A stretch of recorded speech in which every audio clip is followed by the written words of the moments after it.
Hello student, I am Rishabh Pandey. आज हम बात करेंगे क्लास 9th के मैथमेटिक्स चैप्टर फर्स्ट की, यानी गणित का पहला जो चैप्टर है, पहला अध्याय जो इसके बारे में बात करेंगे। तो जो गणित का आपका पहला चैप्टर है, पहला अध्याय है, वह है संख्या पद्धति। ठीक है, तो संख्या पद्धति में सबसे पहले आप बहुत सारी परिभाषाएं हैं, बहुत कुछ है इसमें जानने के लिए। तो सबसे पहले आप जानिए संख्या पद्धति होती क्या है, संख्या पद्धति किसे कहते हैं। तो मैंने संख्या पद्धति की परिभाषा लिखी, संख्याओं को लिखने उनके नामकरण के सुव्यवस्थित नियमों को संख्या पद्धति कहते हैं। ठीक, फिर उसके बाद प्राकृतिक संख्या किसे कहते हैं। ठीक है, आप चैप्टर पढ़ेंगे, सभी परिभाषाएं आपको लिखी गई हैं। तो प्राकृतिक संख्या क्या होती है, जो संख्या किसी वस्तु को गिनने में काम आती है, गिनने के काम में आती है, उसे प्राकृतिक संख्या कहते हैं। जो मैंने यहाँ पे यन लिखा है, प्राकृतिक संख्या को हम यन से प्रस्तुत करते हैं, यानी इसका सिंबल, ठीक है, प्रतीक चिन्ह से हम क्या कहते हैं, यन कहते हैं। तो प्राकृतिक संख्या क्या हो जाएगी, 1 2 3 4 5 6 डॉट डॉट डॉट अनंत तक जितनी भी संख्याएं होंगी उसे हम क्या कहेंगे, प्राकृतिक संख्या कहेंगे। फिर उसके बाद आता है पूर्ण संख्या। यदि प्राकृतिक संख्या के साथ, ये जो प्राकृतिक संख्या 1 2 3 4 शुरू होती है ना, इसके साथ यदि हम शून्य को भी ले लें, यहाँ मैंने क्या लिखा है, यदि प्राकृतिक संख्या के साथ शून्य भी ले लिया जाए, ठीक है, प्राकृतिक संख्या के साथ शून्य भी ले लिया जाए तो उसे पूर्ण संख्या कहते हैं। और पूर्ण संख्या को हम किसे रिप्रेजेंट करते हैं, W से। ठीक है, किससे, W से रिप्रेजेंट करते हैं।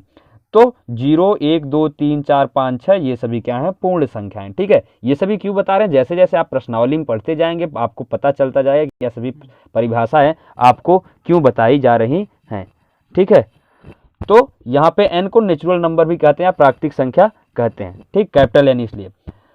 पूर्णांक क्या है, पूर्णांक क्या कहते हैं, इंटीजर होता है। ठीक है, पूर्णांक को जेड से रिप्रेजेंट करते हैं। जेड जो है एक जर्मन शब्द है। ठीक, जर्मन शब्द जेहलिन से जेड लिया गया है, जेहल का जिसका अर्थ होता है संख्या, और जेहलिन का मतलब होता है गिनना। जेहलिन का मतलब क्या होता है, यहाँ पर गिनना होता है। जेड क्या है, एक जर्मन शब्द है। जर्मन शब्द क्या है, जेड, जेहलिन से लिया गया है जेड को, और जेहलिन का मतलब होता है, अर्थ होता है गिनना, जबकि जेहल जिसका अर्थ क्या है, संख्या है।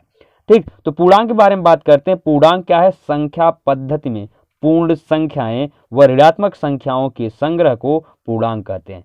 संख्या पद्धति परिभाषा बता दी आपको, संख्या रेखा जानते हैं ना, तो उसी में। तो संख्या पद्धति में पूर्ण संख्याएं व ऋणात्मक संख्याओं के संग्रह को हम क्या कहते हैं, पूर्णांक कहते हैं। इसे जेड से प्रस्तुत किया जाता है, इसका प्रतीक क्या है, जेड है। उदाहरण मैंने लिखा है 0 1 2 3 -2 -3 इत्यादि। ठीक है, तो जेड कहाँ से लिया गया, जर्मन शब्द जेहलिन से लिया गया। जेहलिन का अर्थ होता है गिनना, और जहल जिसका अर्थ क्या है, संख्या है। बात करते हैं परिमेय संख्या की। परिमेय संख्या की परिभाषा क्या है, वे संख्याएं जिन्हें p/q के रूप में लिखा जा सके, वह जहां p और q दोनों पूर्णांक हो। पूर्णांक क्या होता है, परिभाषा हमने आपको बता दी। ठीक है, पूर्णांक माइनस भी आ सकता है, प्लस भी आ सकता है, दोनों आएगा। वे संख्याएं जिन्हें p/q के रूप में लिखा जा सके, वह जहां p और q दोनों पूर्णांक हो, वह p का मान q के बराबर न हो। p is not equal to q, ये जो ऊपर वाला रहेगा p ने q के बराबर नहीं हो सकता। और दूसरा q is not equal to 0, और q का मान कभी भी शून्य के बराबर न हो। उसका रीजन ये है क्योंकि 1/, यदि हम 0 लिख दें तो किसी भी संख्या में यदि हम 0 से भाग करेंगे तो उसका मान क्या आता है, इनफाइनाइट। हिंदी में इसे कहते हैं बच्चों अनंत। क्या कहते हैं, अनंत कहते हैं। उदाहरण मैंने लिख दिया 2/3 3/4 5/6 इत्यादि। ठीक है ना, तो इसलिए q का मान कभी भी शून्य नहीं हो सकता। क्यों, क्योंकि शून्य कर दोगे 1/0 चाहे 2/0, किसी भी संख्या में यदि आप शून्य से भाग करोगे तो क्या हो जाएगा, अनंत हो जाएगा। ठीक है, तो परिमेय संख्या की परिभाषा हो गई ना, याद हो जाएगा। वे संख्या जिन्हें p/q के रूप में लिखा जा सके, वह जहां p और q दोनों पूर्णांक हो। ठीक है, कंडीशन भी है, पहला लेकिन p का मान q के बराबर नहीं होना चाहिए, दूसरा q का मान शून्य के बराबर न हो। ये होगा परिभाषा। दूसरे पेज पे चलते हैं।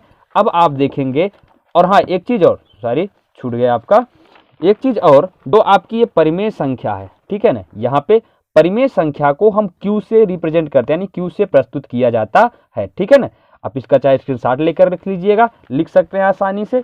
ठीक है, अब हम बात करते हैं अपरिमेय संख्या की। किसकी, अपरिमेय संख्या। तो मैंने लिखा है वे संख्याएं जिन्हें p/q के रूप में न लिखा जा सके उसे अपरिमेय संख्या कहते हैं। उदाहरण कर्णिम 2 कर्णिम 3। ठीक है, इसका पूर्ण मान नहीं निकाला जा सकता। कर्णिम 2 का आप मान निकालोगे, दशमलव में समथिंग आएगा, एग्जैक्ट मान नहीं निकाल पाएंगे। 0.10 फिर 0.11 इत्यादि। वह पाई, पाई भी आप जानते हैं। ठीक है, पाई अभी आप आगे पढ़ेंगे, जैसे आप ट्रिग्नोमेट्री त्रिकोणमिति में आपको पाई बताया जाएगा। पाई का मान 22/7 यानी 3.14 होता है। ठीक है, और अपरिमेय संख्या को हम यस से प्रस्तुत करते हैं, यस, कैपिटल यस। और अपरिमेय संख्या के बारे में हमें क्रोटोन के हिपॉक्स, एक क्रोटोन के हिपॉक्स जो थे गणितज्ञ थे, उन्होंने बताया था। पाइथागोरस जो प्रमेय है उनके एक अनुयायी थे। उसके बाद आता है आपका वास्तविक संख्या की परिभाषा, आपकी पुस्तक में लिखा है परिमेय व अपरिमेय संख्याओं के समूह को वास्तविक संख्या कहते हैं। कक्षा 10 में जब आप जाएंगे तो आपको वास्तविक संख्या के बारे में विशेष जानकारी, पहला जो अध्याय वो वास्तविक संख्या ही है। ठीक है, तो ये हो गई परिभाषाएं, आप इसे याद कर लीजिएगा, लिख लीजिएगा अपनी कॉपी में। अब हम बात करते हैं प्रश्नावली 1.1 की। ठीक है, डिफिनीशंस हो गई सारी। अब प्रश्नावली 1.1 में जो आपका पहला प्रश्न है उसमें कहा गया है क्या शून्य एक परिमेय संख्या है, या हम इसे p बाई क्यू के रूप में लिख सकते हैं। ठीक है, जहां पर p और q दोनों पूर्णांक है और q का मान शून्य के बराबर नहीं है। इसका सीधा सा उत्तर है, आप यहां लिखेंगे हाँ। क्या लिख देंगे? हाँ। शून्य को हम एक परिमेय संख्या के रूप में लिख सकते हैं। यहां पर आप लिखेंगे क्या? हाँ, शून्य एक परिमेय संख्या है। क्या है? एक परिमेय संख्या है। देखिए बताते हैं कैसे परिमेय संख्या है। ठीक है, शून्य एक परिमेय संख्या है। ठीक, और इसे हम लिख सकते हैं कैसे? इसे हम 0/1, 0/2, 0/3, ठीक है, आप यहां लिखेंगे इसे हम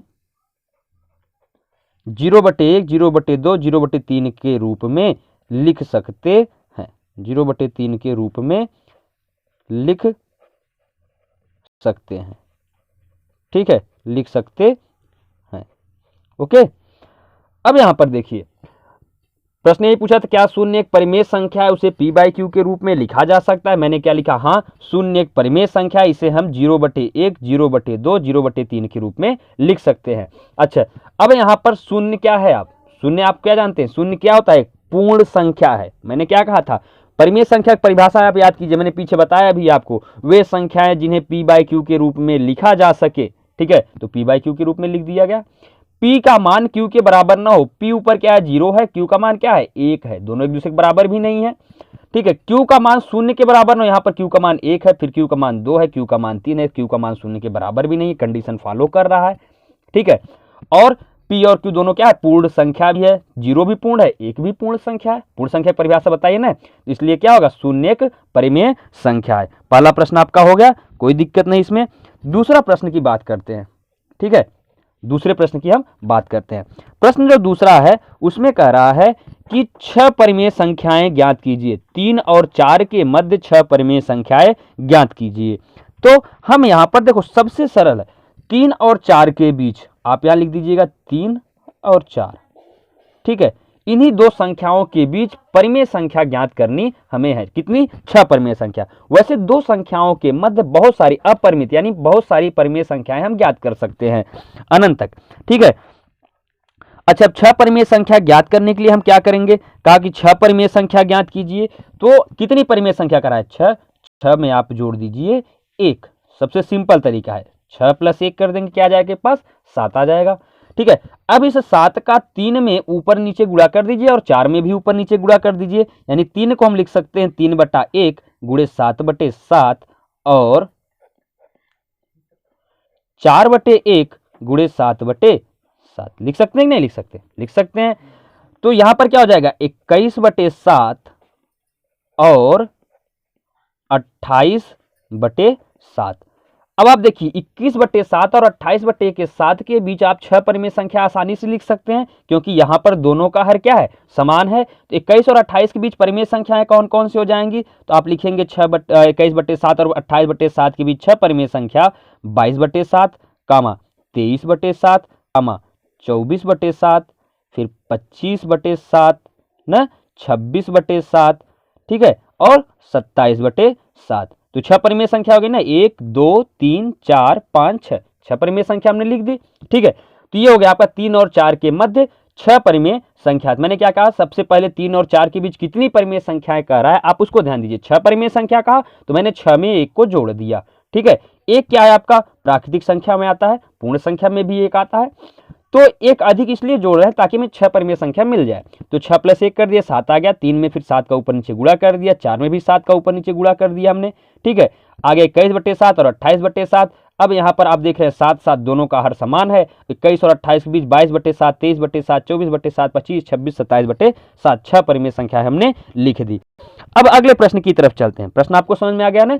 देखिए रिवाइज करके आप एक दो बार देख लीजिएगा। तीसरा प्रश्न जो आपका है उसमें कह रहा है कि 5 परिमेय संख्याएं 3/5 और 4/5 के बीच 5 परिमेय संख्याएं ज्ञात कीजिए। ठीक है ना? तीसरा प्रश्न क्या कह रहा है? 3/5 और 4/5 के बीच 3/5 और 4/5 के बीच 5 परिमेय संख्या ज्ञात करना है। कितना ज्ञात करना है? 5। तो 5 में हम क्या करेंगे? 1 जोड़ देंगे। 5 + 1 करेंगे कितना आएगा? 6। क्योंकि यहाँ पर देखिए हर तो समान, लेकिन 3 और 4 के बीच कोई भी संख्या नहीं दशमलव में आएगी, हमें परिमेय संख्या ज्ञात करना है ना। तो हम क्या करेंगे? अब 6 आ गया, 6 का ऊपर नीचे फिर गुणा कर देंगे। तो आप लिखेंगे 3/5 गुणे 6/6 और 4/5 गुणे 6/6 हो जाएगा। होगा कि नहीं होगा? कितना का? 3/5 और 4/5 के बीच 5 परिमेय संख्या कहा था, तो हमने क्या किया? 5 में 1 जोड़ दिया, जैसे यहाँ पर 6 में 1 जोड़ा था। फिर 3/5 में 6 को ऊपर नीचे गुणा कर दिया, 4/5 में 3 छक 18/5 छंग 30। ठीक है, और क्या हो जाएगा? 4 छंग 24, हाँ 5 छंग 30। अब दोनों का हर देखो समान है, 30 30 दोनों का है, 18 ऊपर अंश है, इसका 24 है। तो 18 और 24 के बीच आप आसानी से 5 परिमेय संख्या लिख सकते हैं। तो हम क्या लिख देंगे? 19/30 कामा। ठीक है, तो आप यहां लिखेंगे ऐसे इसको, यहां पर परिमेय संख्या 5 परिमेय, अतः 5 परिमेय संख्या ऐसे लिख देंगे। ठीक है, नीचे उसमें भी लिख देंगे, इस वाले प्रश्न में भी आप लिख देंगे अतः 6 परिमेय संख्या, अतः 5 परिमेय संख्या, 5 परिमेय संख्या। ठीक है, किसके किसी भी 3/5 और 4/5 के मध्य। 19/30, 20/30, हाँ 21/30। ठीक है, 3 हो गया, 22/30। ठीक है, 22/30। ओके, 23/30। ठीक है ना, 22/30, 23/30। यहां पर भी लिख देंगे, अतः इसको भी लिख देंगे यहां पर 6 परिमेय संख्या, 6 परिमेय संख्या क्या 2 व 3 के मध्य, सॉरी 3 व 4 है, सॉरी 4 है ना, 3 व 4 के मध्य। ठीक है ना, 3 व 4 के मध्य। यहां पर भी आता है 5 परिमेय संख्या किसके? 3/5 और 4/5 के मध्य हो गया। तो पहला प्रश्न हो गया, दूसरा प्रश्न हो गया और तीसरा प्रश्न हो गया। अंतिम प्रश्न जो अब आपका है चौथा प्रश्न। ठीक है ना, कि कौन सा है आपका? चौथा प्रश्न है। लास्ट है एक्सरसाइज प्रश्नावली 1.1 का, यह अंतिम प्रश्न है। तो कह रहा है कि कथन बताइए, कि कारण सहित बताइए कि कौन सा कथन सत्य है और कौन सा कथन असत्य है। ठीक है, तो चौथे प्रश्न का हम पहला प्रश्न लेते हैं। चौथे का जो पहला है, देखिए हम बताते चलेंगे, आप लिख लीजिएगा केवल, और उसका कारण भी बता देंगे। ठीक है ना, पहला कह रहा है क्या प्रत्येक, ठीक है, प्रत्येक प्राकृतिक संख्या एक पूर्ण संख्या है। प्रत्येक प्राकृतिक संख्या एक पूर्ण संख्या है। उत्तर में हम क्या लिखेंगे? हाँ है। क्यों? देखिए प्राकृतिक संख्या के पीछे जब आप अभी परिभाषा जो मैंने बताई आप देखेंगे, मैंने इसलिए कहा परिभाषा इंपॉर्टेंट है, ठीक है, महत्वपूर्ण है।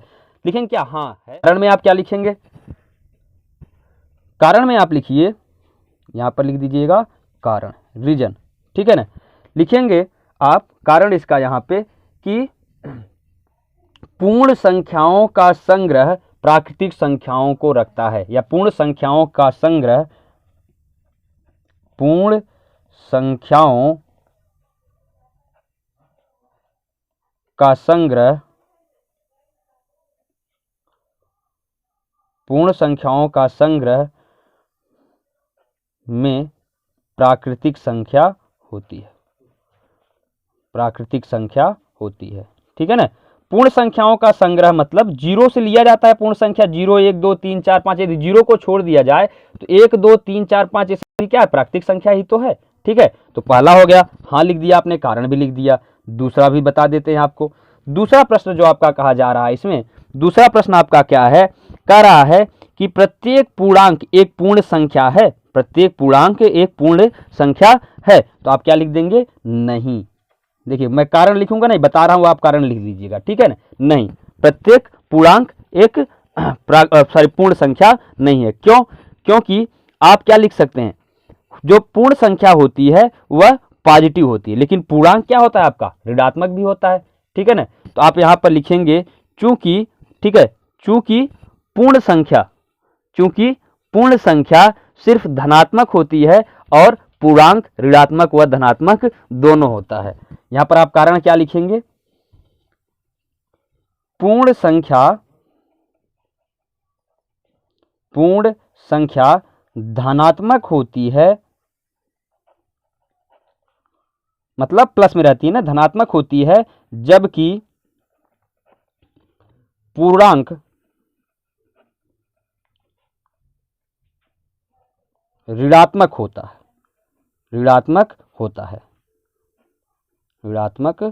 है। तो -1, -2, -3 ये सभी पूर्ण संख्याएं थोड़ी होंगी, इसलिए क्या हो जाएगा, नहीं हो जाएगा। तीसरा चौथे का क्या है, कह रहा है प्रत्येक परिमेय संख्या एक पूर्ण संख्या है, प्रत्येक परिमेय संख्या एक पूर्ण संख्या है। तीसरा, तो इसमें भी हो जाएगा क्या, नहीं। ठीक है, प्रत्येक परिमेय संख्या एक पूर्ण संख्या नहीं हो सकती, प्रत्येक परिमेय संख्या एक पूर्ण संख्या नहीं हो सकती है। क्यों नहीं हो सकती है, परिमेय संख्या किस में होता है आपका, p बाई क्यू के रूप में होता है ना, p बाई क्यू के रूप में होता है। तो 1/5, जैसे एग्जाम्पल ले लें 1/5, ठीक है ना, 1/5 ये परिमेय संख्या तो है, पूर्ण संख्या है क्या, क्योंकि 5 से आप भाग करेंगे तो पूर्ण संख्या नहीं मिलेगी। ठीक है ना, तो आप लिख देंगे क्या, प्रत्येक परिमेय संख्या p बाई क्यू के रूप में होती है। ठीक है, परिमेय संख्या p बाई, परिमेय संख्या 1/5 क्या है आपका, परिमेय संख्या, परिमेय संख्या p/q के रूप में होती है। किसके रूप में होती है, p/q के रूप में होती है। ठीक है, q के रूप में होती है, जो कि क्या है, एक भिन्न के रूप का होता है। ठीक है, इसलिए पूर्ण संख्या क्या होती है, भिन्न के रूप में नहीं लिखा है। पूर्ण संख्या हम किसे लिखते हैं, 1 2 3 ना, 0 के साथ, 0 1 2 3 4 डॉट डॉट डॉट ऐसे लिखते हैं, इसलिए यह भी क्या होगा, एक पूर्ण संख्या नहीं होगी। ठीक है, प्रत्येक परिमेय संख्या एक पूर्ण संख्या नहीं हो सकती। तो ये आपकी पहली प्रश्नावली थी, पहली प्रश्नावली आपकी फिनिश हो गई। ठीक है ना, आगे हम बात करेंगे प्रश्नावली 1.2 के बारे में नेक्स्ट वीडियो में। ठीक है, थैंक यू सो मच।